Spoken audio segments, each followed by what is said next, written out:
this is an iHeart podcast. Guaranteed human. Hey, everybody. When you're at work, you never know when you're going to get interrupted, like when an office fire drill happens right in the middle of your presentation, or maybe construction is going on just outside your window. But with the Dell Pro laptop powered by Intel Core Ultra with vPro, no matter how many interruptions you have, your laptop won't be one of them. Yeah, with the battery that's optimized for the way you work and built-in intelligence that quiets distractions the moment you're trying to focus, your tech won't slow you down, even when you're getting bounced from an office you forgot to reserve. The Dell Pro, built for those who stay in the flow. Find technology built the way you work at Dell.com/Dell-Pro. Built for you. Introducing the all-new Mazda CX-5, featuring more connection. Hey Google, where's the nearest Pilates class? Safety that has your back. More discovery on the scenic routes. More passion in the details. And more control in changing weather. The all-new Mazda CX-5. More to move every side of you. See it in 5 films at MazdaUSA.com/5sides. Google is a trademark of Google LLC. Sequences shortened and simulated. Welcome to Stuff You Should Know from HowStuffWorks.com.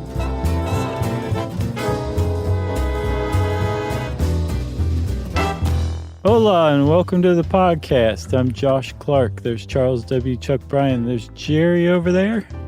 And this is Stuff You Should Know, the Poor Attempts at Spanish edition. And yet another drug cast. Mm-hmm. Covering all the drugs, everybody. One by one. And this one is ayahuasca. We'll have to do one just specifically on DMT sometime too. All right. Because it's the DMT is the base of ayahuasca, but it's different. I mean, there's other stuff going on with ayahuasca that DMT doesn't have. And Spoiler alert. DMT is its own thing for sure, from what I can tell. Yeah. Okay. So it's agreed then, Chuck. Yeah, but you just ruined this whole episode. Oh, sorry. Well, let's go back to the beginning then. Yeah, ayahuasca. It has a bunch of different names, and this is something I didn't know. Mm-hmm. Because I'm a dummy. I didn't know anything about ayahuasca except to use it as jokes. It's been sort of a running punchline. Okay. Like, you have to forgive me, I'm on ayahuasca, that kind of thing. I gotcha. But I thought that was the name of like a plant, and it was one plant called that's what I thought. ayahuasca. Right. That's sort what I of like what's the other plant? Corn. Yeah, just sort of like corn. No, the one that the Doors took the mescaline? Yeah, mescaline. Yeah, but that's not the plant. What's the plant? Is mescaline the plant too? No, what? Peyote. Peyote, that's right. But that's the mescaline buttons on a peyote plant. Right, which we haven't covered yet. We should do one on peyote. Bam, another drug cast coming at you. But ayahuasca is not the name of a plant. No. It is actually a concoction made from a couple of different plants. Yeah. And originally it was just one plant, actually, known as the vine of death. Yeah, are we going to pronounce these? Well, let's see what we can do.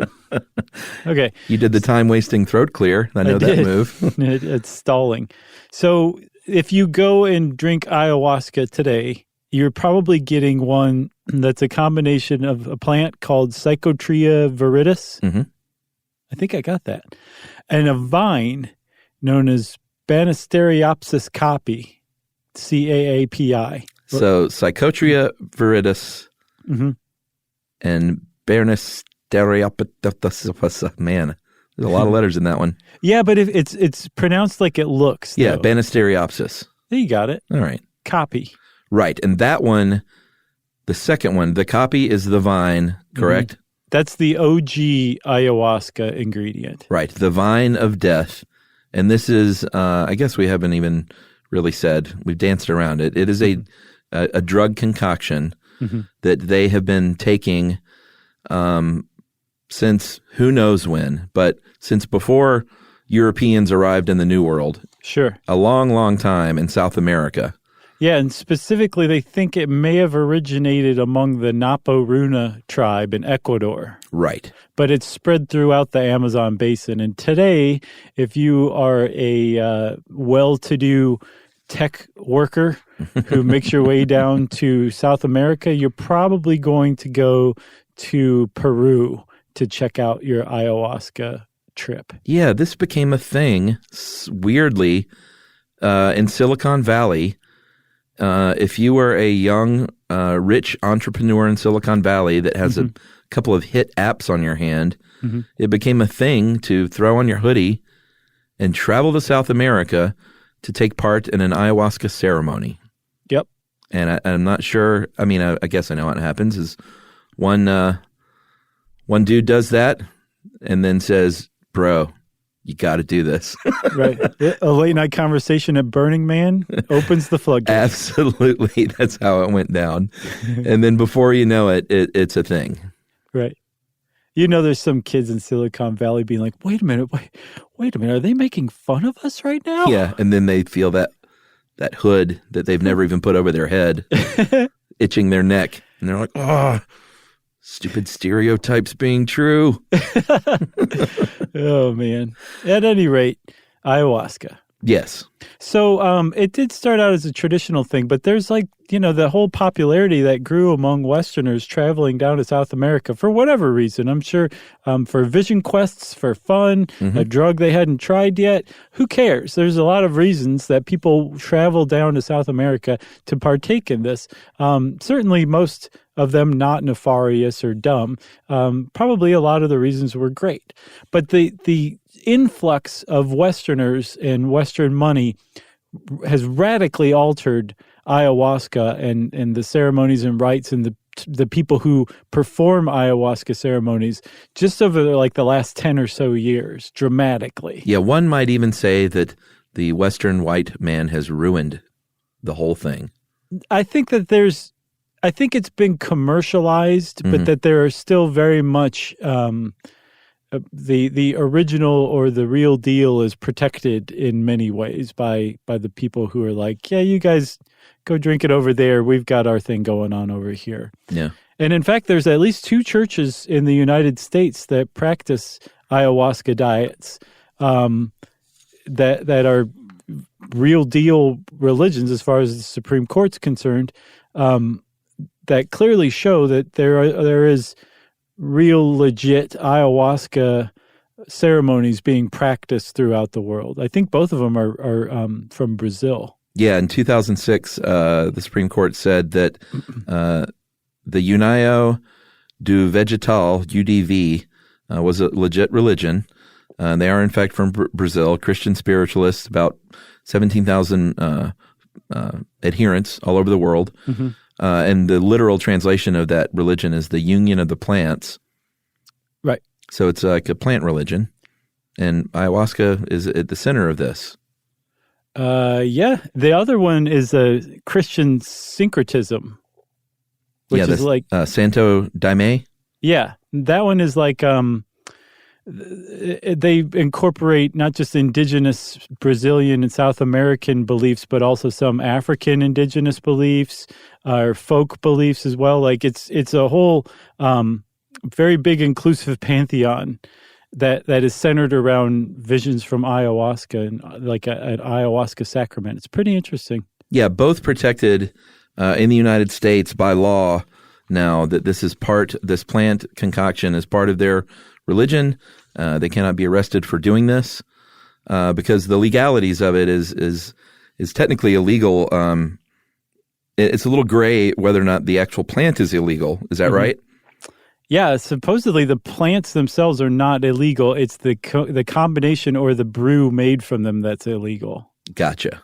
That's what I saw. I don't know that that's necessarily true. And I would guess if the plants are still legal now, they won't be in 2-3 years. Right. Because, why make it legal? Why let it be legal? Yeah, it's something people get enjoyment for that comes from the earth. Let's outlaw it. Yeah, I don't know if enjoyment's quite the right word, though, from the way that the Grabster puts it, that an ayahuasca trip is not necessarily fun. It's a harrowing psychological, spiritual journey that you're undertaking. All right, let's take a break. Okay, all right. I see you getting excited over there. And we'll talk a little bit more about DMT and kind of what's going on in your body physiologically right after this.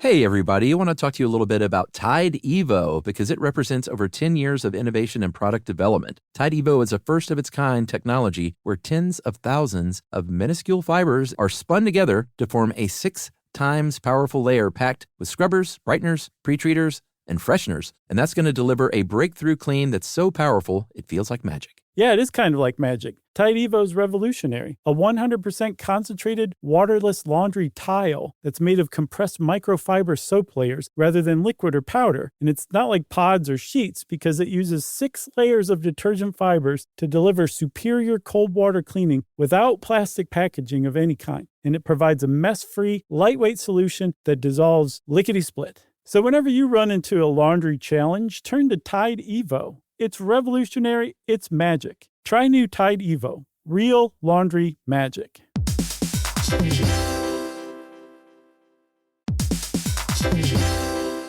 Hey, everybody. When you're at work, you never know when you're going to get interrupted, like when an office fire drill happens right in the middle of your presentation, or maybe construction is going on just outside your window. But with the Dell Pro laptop powered by Intel Core Ultra with vPro, no matter how many interruptions you have, your laptop won't be one of them. Yeah, with the battery that's optimized for the way you work and built-in intelligence that quiets distractions the moment you're trying to focus, your tech won't slow you down, even when you're getting bounced from an office you forgot to reserve. The Dell Pro, built for those who stay in the flow. Find technology built the way you work at Dell.com/Dell-Pro.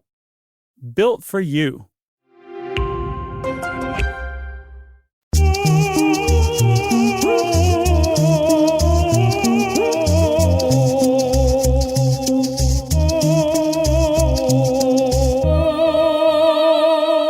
All right, so DMT, which you mentioned at the onset, the one part of this concoction, the P. viridis, contains DMT. You going to pronounce that? Oh, yes. It's dimethyltryptamine. Oh, look at you. Mm-hmm. Just rolls off the tongue now, doesn't it? It does. So this is something not exclusive to P. viridis. It's found in a bunch of psychedelic substances. And this is something that can cause hallucinations, perhaps, changes in your perception, your state of consciousness, your sense of self, which we'll really get into because it has a lot to do with the ayahuasca journey. Right. However, if you just eat the DMT, it's not going to have this kind of effect on you because there's an enzyme called monoamine oxidase, and that's going to break it down in your digestive system before it gets absorbed. So you have to combine it with this copy vine, which prevents the uptake of it. Yeah, the copy vine has an alkaloid called a harmala alkaloid, and harmalines are psychotropic in of themselves, which is why the copy vine alone used to just be ayahuasca. But the fact that it prevents the monoamine oxidase to break down the DMT, it allows your body to absorb it, and all of a sudden you're tripping balls. Although I hear it's not all of a sudden. I think it takes a good 30 minutes to come on, and then it takes like a supplementary boost an hour or so later to really bring on like the kind of transcendent experience that people are looking for when they take ayahuasca. Yeah, for sure. So you've got the DMT being absorbed. That's the 1-2 punch, right? You've got the DMT itself, and then you've got the plant that allows the DMT to be absorbed. And when you put those two things together, the P. viridis and the B. copy, that's the ayahuasca that you read about in Vice. That's what they're talking about. Yeah, and this is administered by a shaman, someone who ideally is a shaman that knows what they're doing. And there are other plants that are brewed in there as well, but not always. And sometimes it's brewed separately and then combined later. Sometimes it all depends on which shaman you go to of what the ritual is like. Sometimes you're included as part of it. Sometimes it's like a thick liquid tea. Sometimes it's a paste. It's been described, no matter what it is, it seems like around the horn, everybody says it tastes awful. So awful that you can very easily throw up, which is something that's pretty common with an ayahuasca experience. I didn't get that from the taste, though. I got that was like once it's in your body, it makes you nauseous and you throw up. Right, but not oh, this tastes so bad, I'm going to puke it up. No, because then it wouldn't be in your body long enough to be absorbed, right? Yeah. But I think the taste and the memory of the taste combined with the nausea is enough to throw up. But whether you do throw up or not, it's not necessarily like 100% you're going to throw up. The point, one of the points of an ayahuasca ceremony is to throw up. You're meant to throw up. And you will actually be forced into this. Either if you don't do it from the ayahuasca, you may also be given something like tobacco juice, like a water with tobacco that's soaked in it for a while, and you'll be told to drink that so that you will throw up. Because this idea of purging, whether it's throwing up or diarrhea, is a very frequent side effect of ayahuasca. Very frequent. You are meant to be purging your body, and it's meant to be this kind of symbolic spiritual purge of your ego, of all the nastiness, of all the horribleness that's a part of you. You're getting it out as part of the trip, and as the trip sets in. Yeah, and the taste has been described. The New York Times has said it's like a muddy herbal taste. Someone from Vox.com took it, a guy named Sean Illing. He described it as a cup of motor oil diluted with a splash of water. Right. So I read it's almost as gross as a Necco wafer. I don't think I've ever had a Necco wafer. Good on you. Have you? No. What, am I crazy? What are they? Necco wafers. They're like old-timey kind of like chalky candy that comes in a roll. You've seen them. Probably. You've seen them. In my old-timey candy days. Exactly. I'm sure I did. Yeah. So, all right, I guess we should talk a little bit about, like you said, its origins in the Napo River Basin by this Runa tribe, like you said. And it's called the Vine of Death, or the Mother Vine, this copy. And they think that early on they may have just taken this copy by itself, right? Right. Because without the brew. It's got the harmalines in it. That's not only an MAOI, but also has like its own kind of psychoactive stuff going on. So that was the original ayahuasca. Yeah, and we have written accounts from like the 1700s when Jesuits would go to the Amazon to try and, Christianize folks. And trip balls. Yeah, because I'm sure the entry was like, whoa, and that's it. Did you hear about the guy that was just killed, the missionary? Yes, on the Sentinel Island. Yeah, he it was like something from a movie. He went at first, and a child shot an arrow through a Bible that he was holding, apparently. I hadn't heard about that. Yeah, because he went back a few times and was like journaling about it, and said he basically like held up his Bible. It's like something from a movie, and an arrow was shot through it. I'm like, dude, if that is not, like, if you believe in God, that's a sign from God. Well, you remember saying, turn around. The Man in the Hole episode, we talked about them. Yeah. They were the ones that like everyone knew you just don't go anywhere near them. And some fishermen had been killed like a few years back. And this guy, I guess, had tried, he decided he was going to be the one. Yeah. I don't actually know enough about the story, but he clearly was trying to gain access to them. Yeah. He was trying to spread the word of Jesus and paid, you're not supposed, it's illegal, I think, to even trespass there. Yeah. But he paid people sort of under the table to take him there. And they did so. And those people were arrested. And his family is saying, you need to let these people go because he really wanted to do this. I see. It's very interesting. Yeah, it is. It's crazy. But I just that sounds like something you would make up from a movie, like shooting an arrow through the Bible that you're holding up. Right, exactly. So we got a little sidetracked, but we were talking about the Jesuits like having this on record in the 1700s, right? When they went and they were like, "Hey, there's something going down here that's very interesting." Yeah, and even William S. Burroughs wrote the Yahe letters in 1963, and it was about his experience with the ayahuasca vine.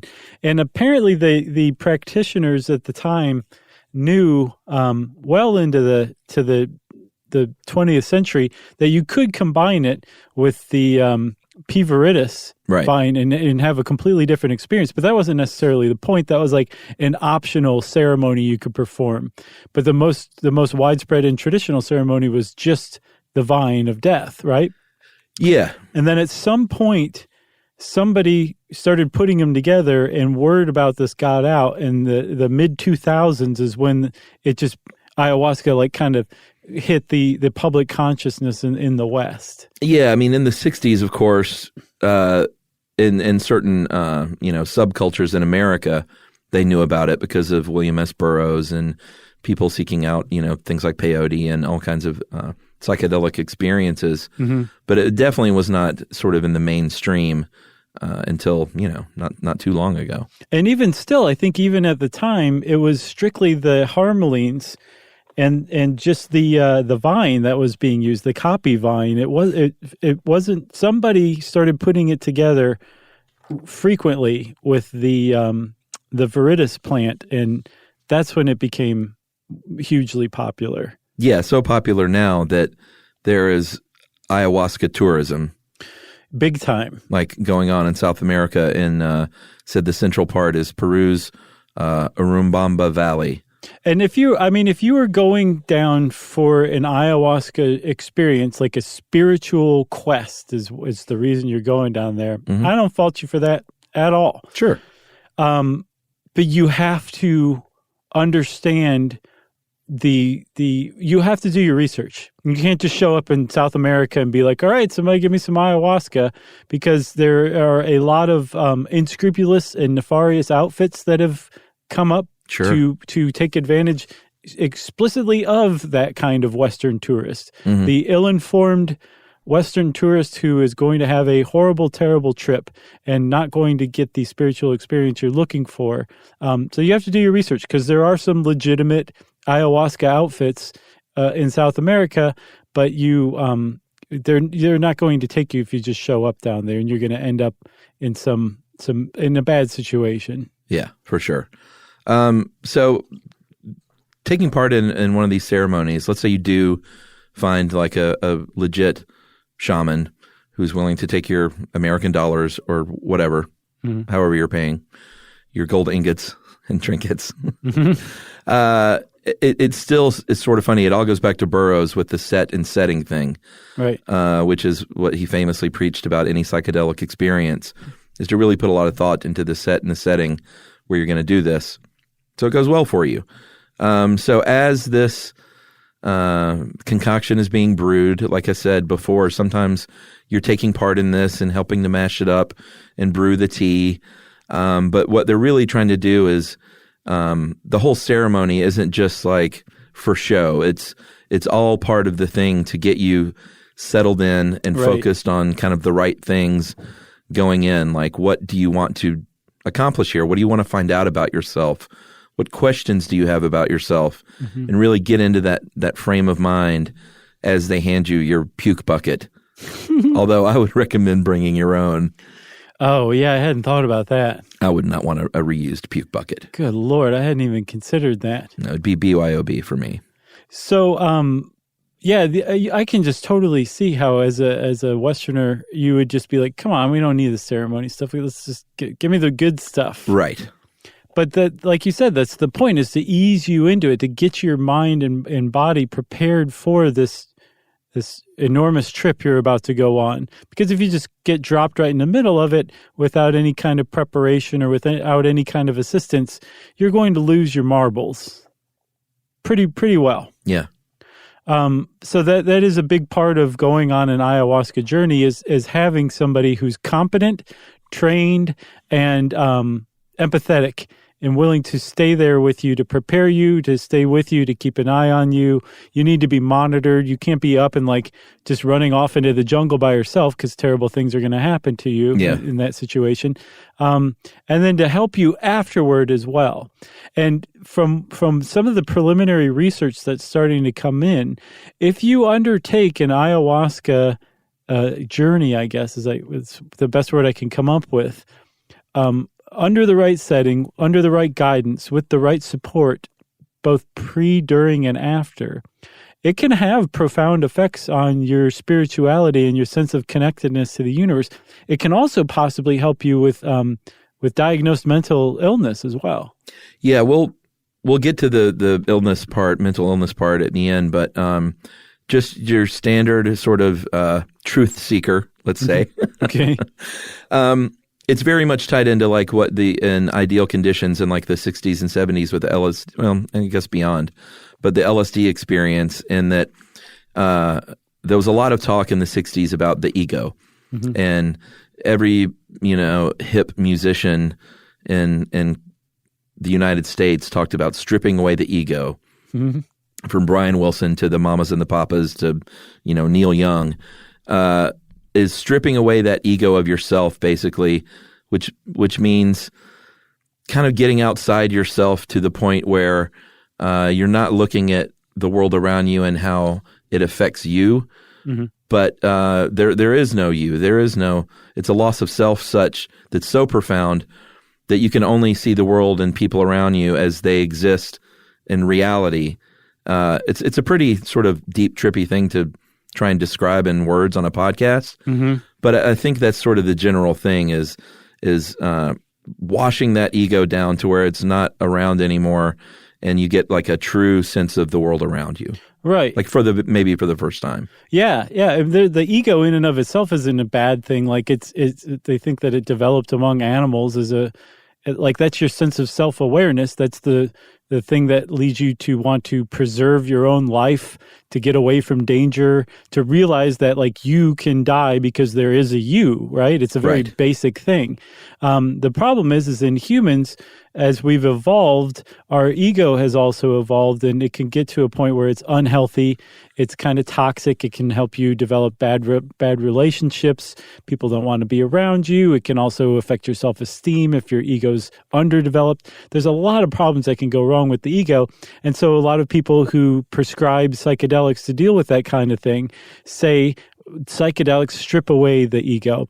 And now that we've gotten to the point where we are advanced enough as a civilization that we can give people acid and put them in an MRI machine, the Wonder machine, and watch what happens, we've shown that, yes, it seems like the areas that are responsible for generating the ego, they get kind of turned off while you're under the influence of psychedelics, and it allows you to connect, to see outside of yourself, to see that you are connected with all of this other stuff.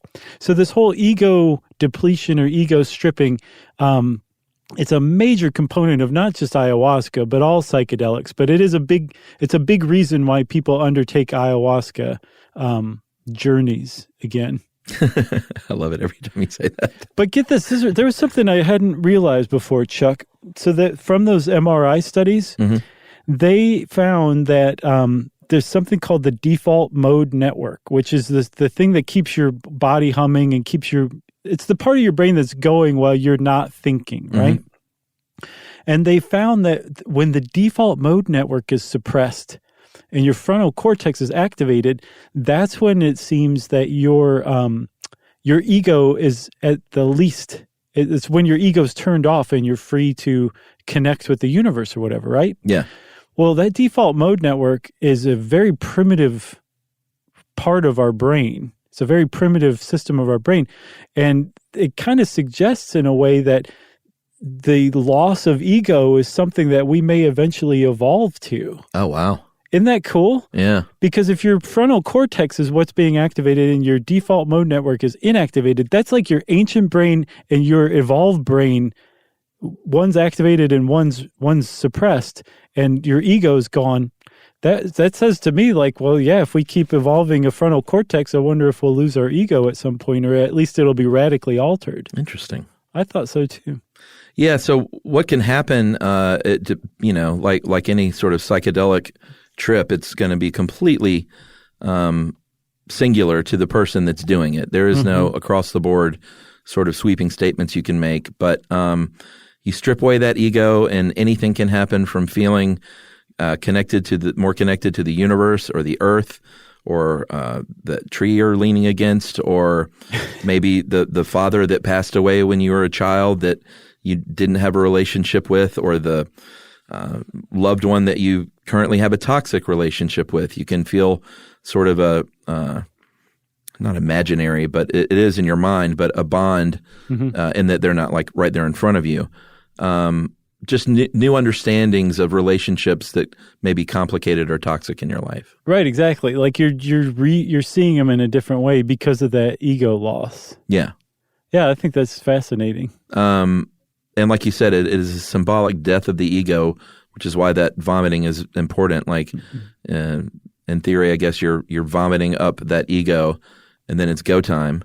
Apparently, you can hallucinate your death, and like you said before, it's not often looked at as like, "Hey, man, this is gonna be a great time." But party. At the same time, I think it's also typically not like looked at as like some horror show that you're about to undergo. Although it can be, but it's just a profound emotional and psychological experience. Right. Exactly. I've never done it. No, me either. But this is from researching it. Right, exactly. Which is like, we've never been to the sun either, but we talked about that. Yeah, and that went great. Actually, now that you mention it, should have used a different example. Let's take another break, and then we'll talk about what you kind of teased earlier with ayahuasca and how it could be used to treat addiction or PTSD or other mental illnesses right after this.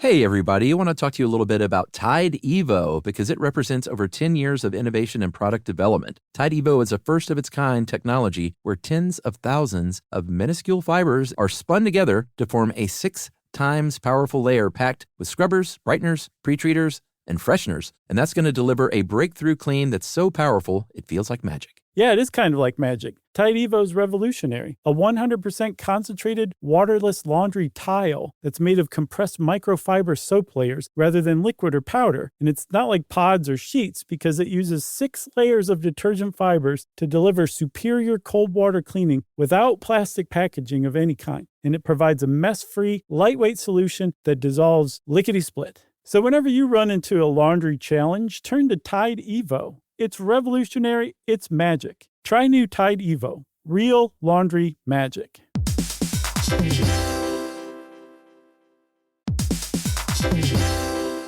Hey, everybody. When you're at work, you never know when you're going to get interrupted, like when an office fire drill happens right in the middle of your presentation, or maybe construction is going on just outside your window. But with the Dell Pro laptop powered by Intel Core Ultra with vPro, no matter how many interruptions you have, your laptop won't be one of them. Yeah, with a battery that's optimized for the way you work and built-in intelligence that quiets distractions the moment you're trying to focus, your tech won't slow you down, even when you're getting bounced from an office you forgot to reserve. The Dell Pro, built for those who stay in the flow. Find technology built the way you work at Dell.com/Dell-Pro. Built for you.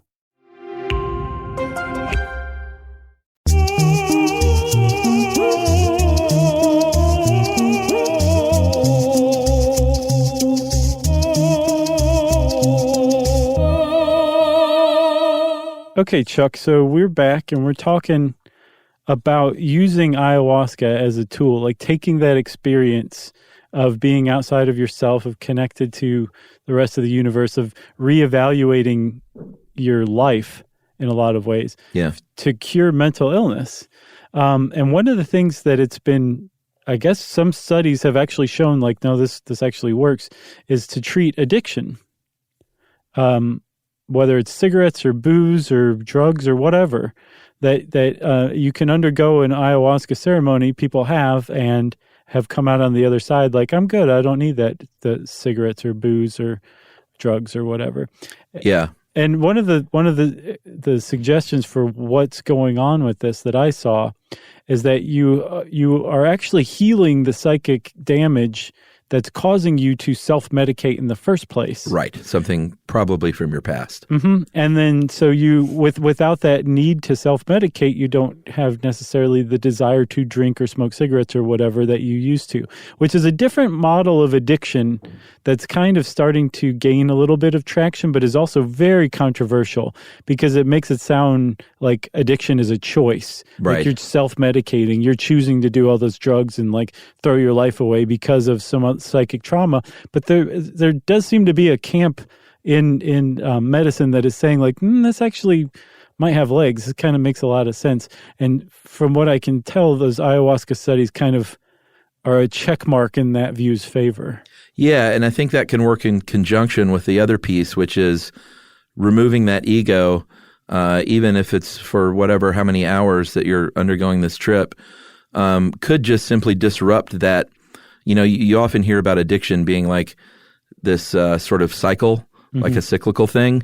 And even just disrupting that cyclical path or that circular path can be enough to sort of get you on the off-ramp from using. Yeah. Get you on the off-ramp? Get you, on the off-ramp.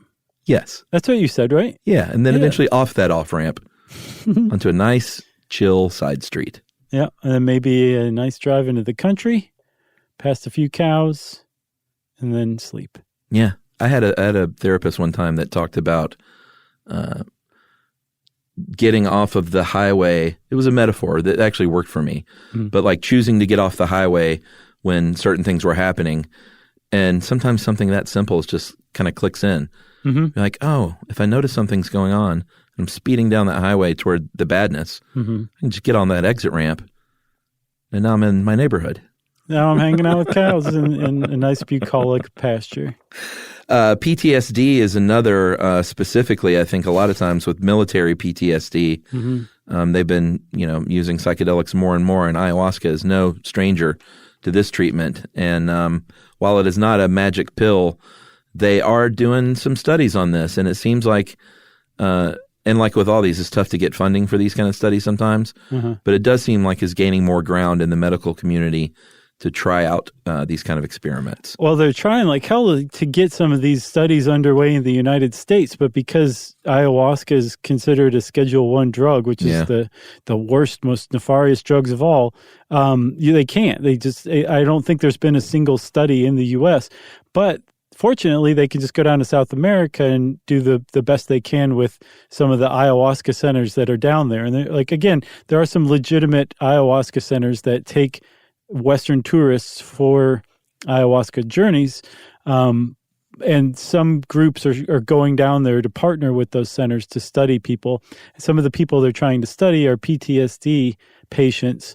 And they think that if ayahuasca is helping people with PTSD, which it seems to be, it's basically negative exposure therapy, where you're dredging up all of those your worst memories that are causing your PTSD, which is bringing them to the surface and allowing your awareness to kind of shine a light on them and say, okay, I'm going to recategorize these now, and they're not being categorized as bad and frightening as they were before.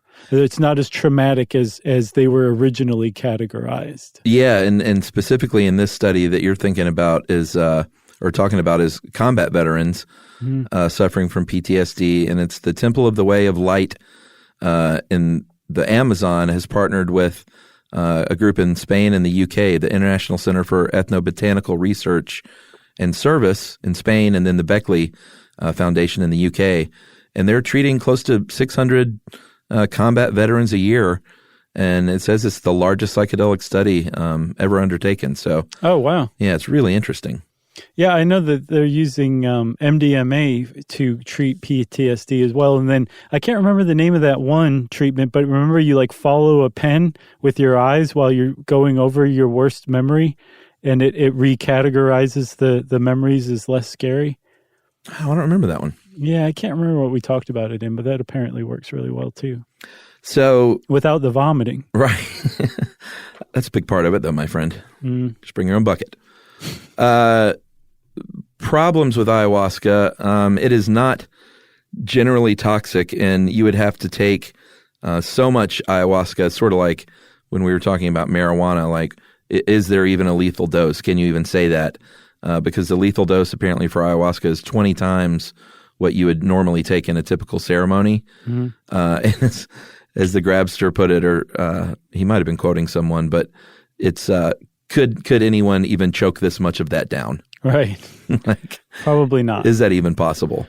But there have been some deaths that have been related to ayahuasca. And when you dig a little deeper, you find like, oh, it wasn't actually the ayahuasca directly that caused this, but these people would not have died had they not been in South America on the ayahuasca journey, right? Yeah.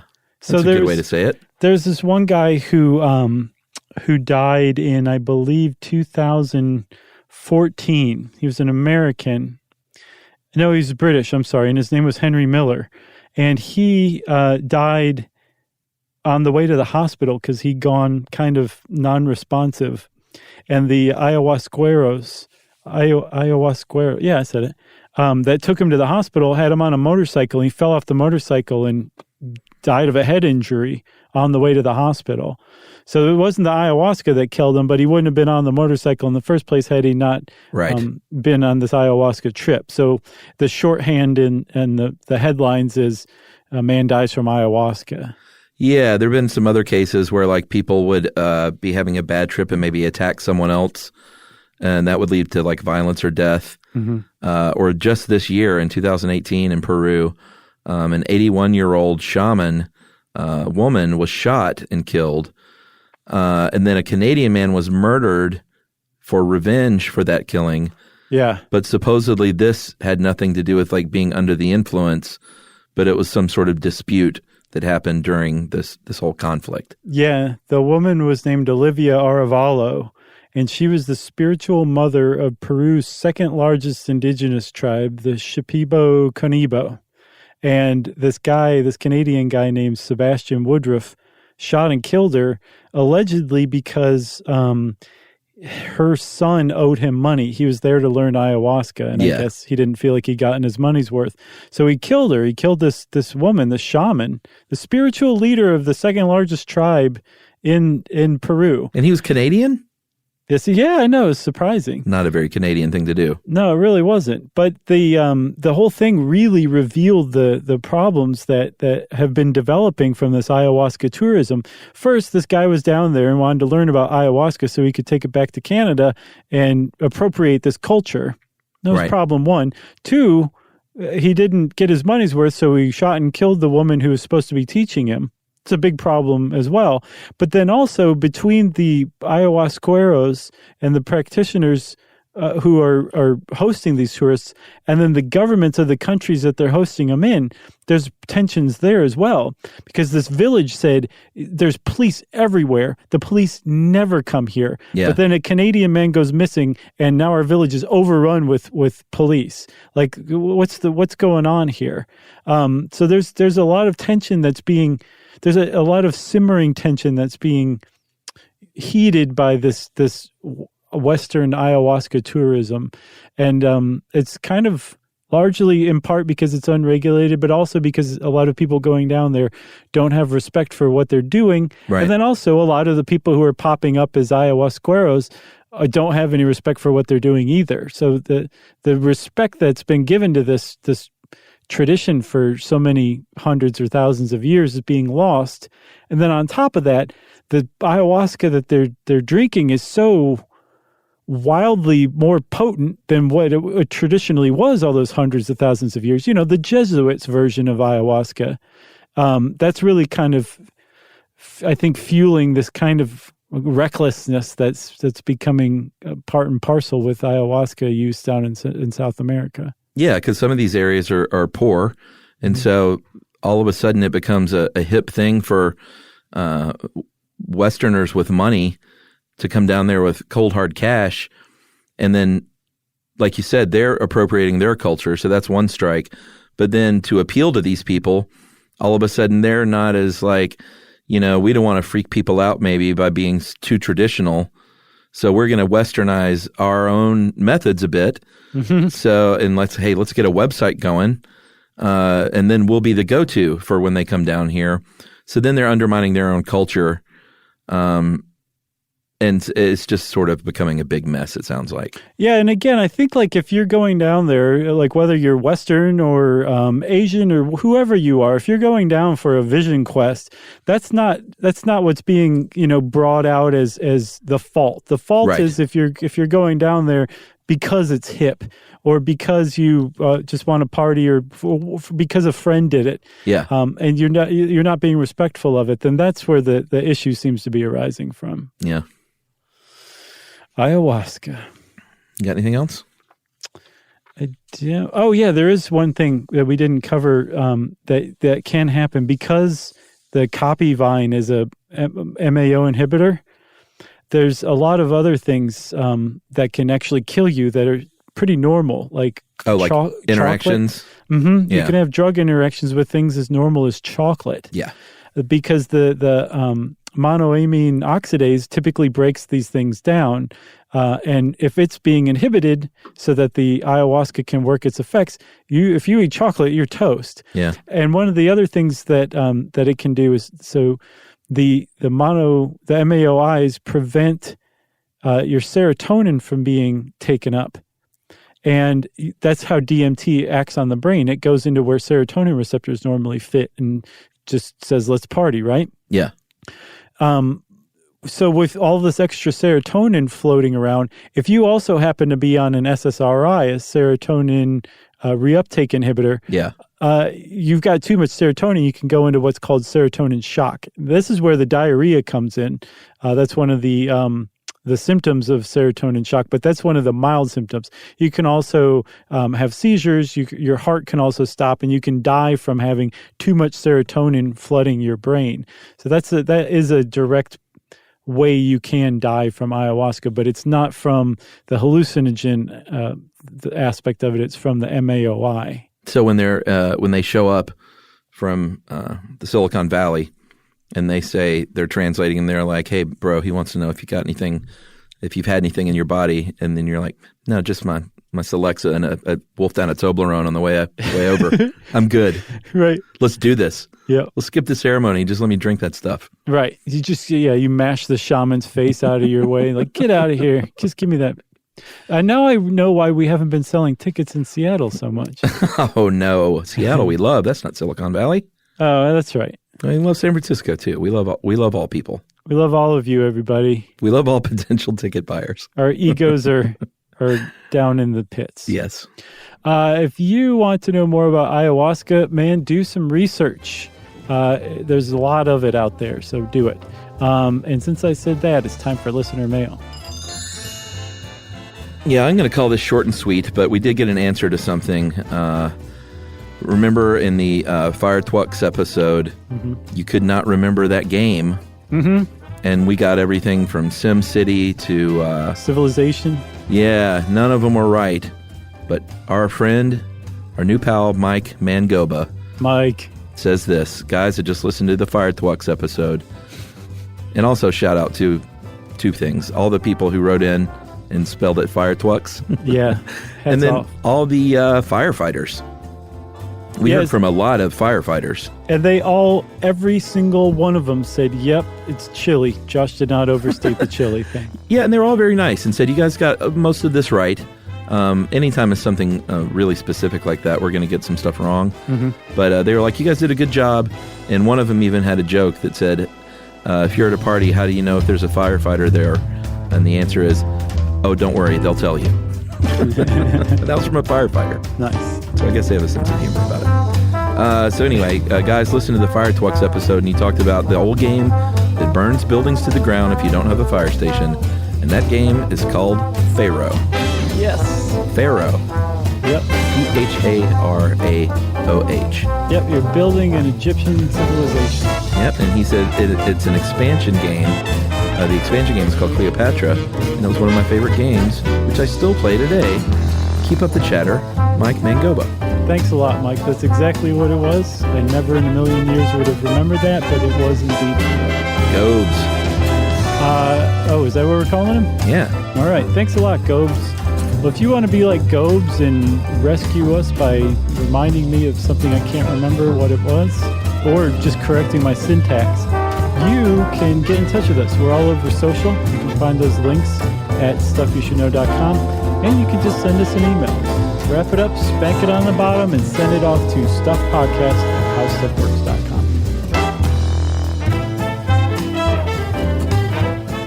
For more on this and thousands of other topics, visit howstuffworks.com.